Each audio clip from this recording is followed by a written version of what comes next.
સ્પેનમાં મજૂરીનો પગાર કેટલો છે? અહીંયા છે ને નોર્મલી 1200 થી 1300 યુરો તમને તમારી પાસે ડોક્યુમેન્ટ હોય તો સેલેરી મળે, એટલે 1,20,000 થી 1,30,000 સુધી એ તમારી ટોટલ મંથલી ઇન્કમ થાય.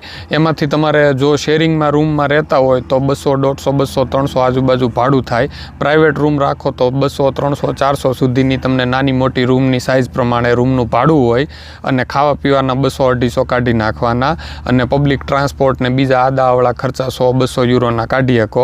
એટલે જો તમે લીગલી રહેતા હોય તો 50-60 હજાર રૂપિયા તમે આરામથી બચાવી શકો. અને પછી તમે કેટલી કરકસર કરો છો અને કેવી રીતે રહ્યો છો એના ઉપર વધારે ડિપેન્ડ છે.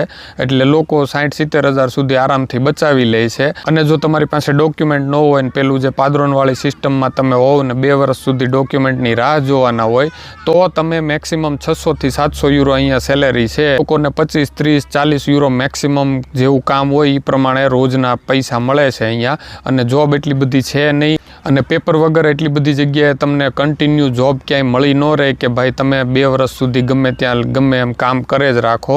ઘણી વખત તમારે 2-2, 3-3 મહિના ઘરે પણ બેસવું પડે. એટલે જો તમે એવું વિચારતા હોય કે યુરોપના બીજા કોઈ દેશમાંથી અથવા તો ઇન્ડિયાથી ટુરિસ્ટ વિઝામાં આવીને ટ્રાઇગો સોશિયલવાળી જે સ્કીમ છે 2 વર્ષ પછી તમને ડોક્યુમેન્ટ મળે, એ વસ્તુ તમે જો કરવાના હોય તો તમારે ફૂલ સ્ટ્રગલ કરવા માટે તૈયાર રહેવું પડશે. કાળી મજૂરી કરશો ત્યારે માંડ સર્વાઈવ થશે.